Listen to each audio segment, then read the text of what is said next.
So it fell apart. The job, the relationship, the money, the version of you that everyone thought they knew. Maybe it collapsed all at once. Maybe it eroded so slowly you only noticed when there was nothing left to stand on. Either way, you're here now, looking at the wreckage, wondering if there's even a way back. Here is the thing no one tells you while you're standing in the rubble.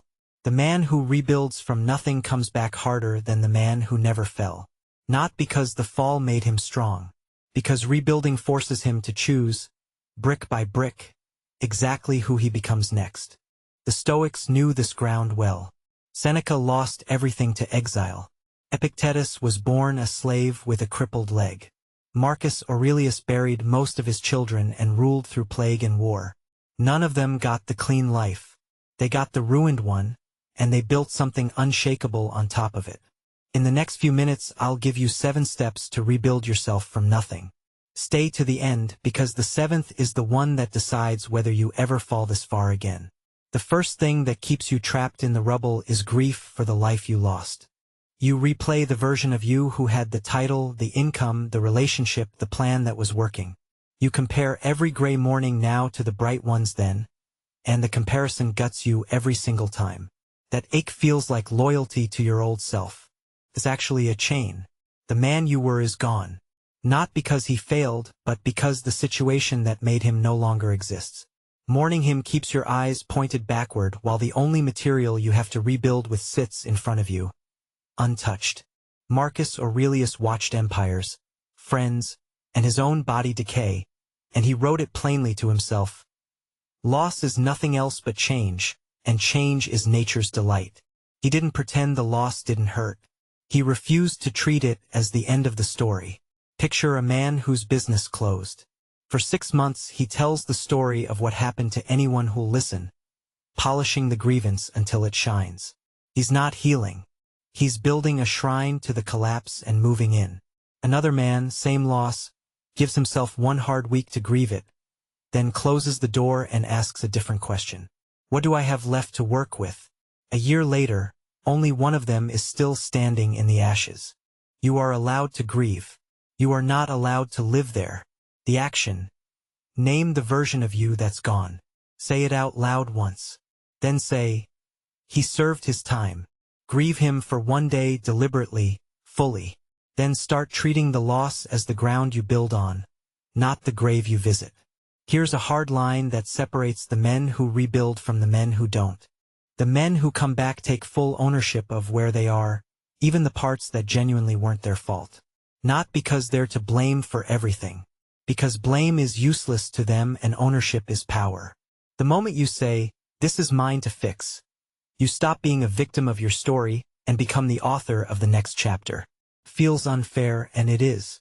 Maybe you were betrayed. Maybe the market turned. Maybe someone lied. None of that changes the only question that moves you forward. What now? And that question only has an answer if you're the one holding the responsibility. The Stoics drew a hard line between what happens to you and what you do with it. Epictetus, who had every excuse a man could have, taught, it is not what happens to you, but how you react to it that matters. The slave with the broken leg refused to be a victim. That refusal made him one of the freest men who ever lived. Watch 2 men who got fired in the same layoff. The first spends a year explaining whose fault it was, and he's right, it wasn't his. But being right keeps him exactly where he is. The second, just as wronged, skips the trial. He asks what skill he was missing, what bridge he can rebuild, what move comes next. Being wronged didn't separate them. What they did with the wrong did. Ownership isn't admitting guilt. It's claiming the wheel. The action. Take the situation that wrecked you and finish the sentence honestly. Regardless of whose fault it was, here is the part that's mine to fix. Then do one thing today that only the responsible version of you would do. When everything collapses, most men rush to rebuild the exact structure that fell. Don't. You have a rare and brutal gift right now. The slate is clean or close to it. Before you start stacking new bricks, get honest about which parts of the old life were actually load-bearing and which were just decoration you'd convinced yourself you needed. The Stoics trained for this on purpose. Seneca, one of the richest men in Rome, would regularly live on bread, water, and a hard floor to remind himself how little he actually required. He wrote, "It is not the man who has too little, but the man who craves more that is poor." He wanted to know the floor he could always return to, so the fear of losing the rest lost its grip. When you've lost almost everything, you discover your real foundation. The few people who stayed. The handful of skills no one can take. Your body, your mind, the hours in your day. That's the foundation. Most of what you lost was scaffolding, and scaffolding was never meant to be permanent. A man who rebuilds well doesn't recreate his old life. He looks at the bare floor and asks which walls were holding weight and which were just blocking the light. Then he builds smaller, stronger, and truer than before. The action: make 2 lists. 1. What you actually need to live and move forward, the real load-bearing pieces. 2. What you only thought you needed. This week, stop spending energy defending anything on the second list. When you're rebuilding from nothing, the whole climb in front of you will paralyze you if you stare at it. The future looks like a cliff face. Years of work to get back to where you started. And no guarantee you'll make it. Look at that long enough and you'll do nothing because nothing feels big enough to matter. This is the trap. The size of the goal becomes the reason you never begin. So shrink it. You don't rebuild a life. You rebuild a morning. Then a day. The man at the bottom doesn't need a 5-year plan. He needs to win the next hour and then the one after that until the wins start to stack into something he can stand on. Marcus Aurelius, running an empire through war and plague, didn't think about the whole impossible weight of it at once.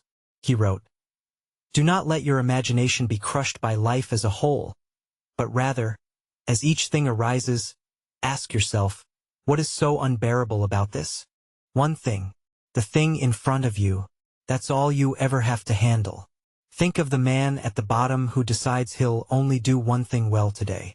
Make the bed. Train for 20 minutes. Send one email that matters. It looks like nothing, but he's not chasing results yet. He's proving to himself that he can still keep a promise. That proof is the first brick, and every brick after it gets easier to lay. Momentum isn't a feeling you wait for. It's a thing you manufacture, one small finished task at a time. The action: forget the 5-year climb tonight. Choose the single most important thing you can finish tomorrow morning, and make it small enough that you can't fail. Win the first hour. Let it earn you the second. When you're rebuilding, the people around you matter more than they ever have. At your lowest, you'll find out fast who actually wants you to rise. Some people are comfortable with the broken version of you. He's easy to feel sorry for, easy to feel superior to, easy to keep company in the misery.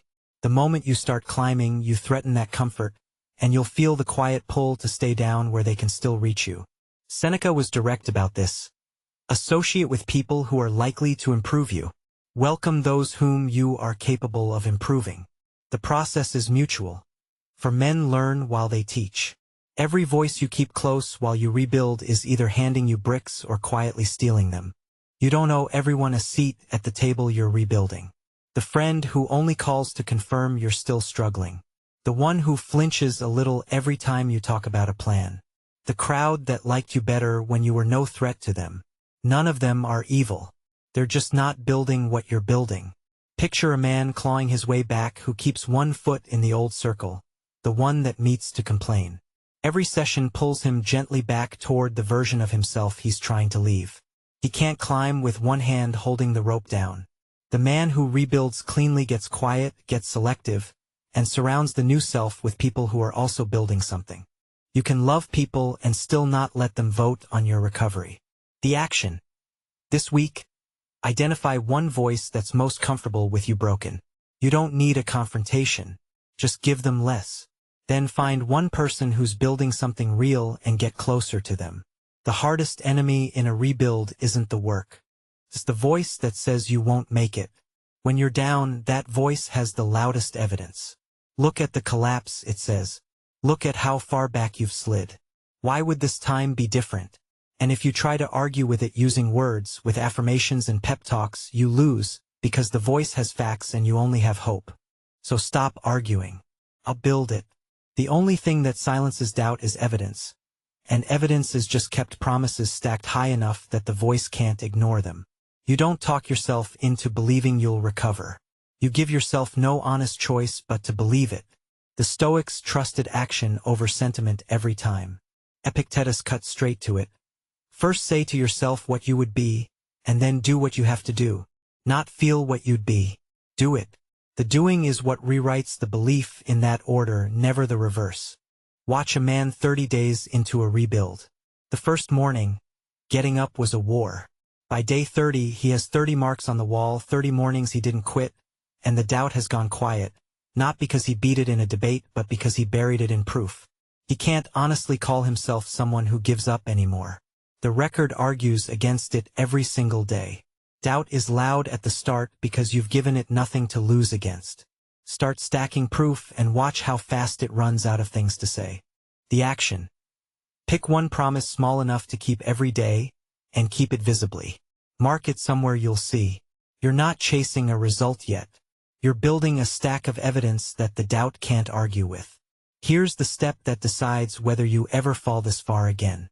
You fell so hard because you built your whole identity on things outside your control. The job that could be cut. The money that could vanish. The relationship that could end. The status that lived in other people's opinions. When those went, you went with them because you'd staked your entire self on ground that was never yours to stand on. The Stoics built their whole philosophy on one division, and it's the only insurance against collapse there is. Epictetus opened his teaching with it. Some things are in our control and others not. Things in our control are opinion, pursuit, desire, aversion. Things not in our control are body, property, reputation, command. Build yourself on what's in your control, and no external loss can ever take all of you again. This is the difference between a man who rebuilds once and a man who keeps rebuilding for the rest of his life. The first stakes himself on outcomes, and gets leveled every time one breaks. The second stakes himself on his own conduct, his discipline, his word, his response. Those can't be fired, foreclosed, or walked out on. They're the one foundation no storm reaches. You'll still want the job, the money, the love, and you should pursue them hard. But hold them the way you'd hold something borrowed, knowing it can be recalled, refusing to let the recall take you with it. A man anchored to his own character can lose everything outside himself and still wake up as himself. That man is genuinely free, because there's nothing left to threaten him with that he hasn't already made peace with losing.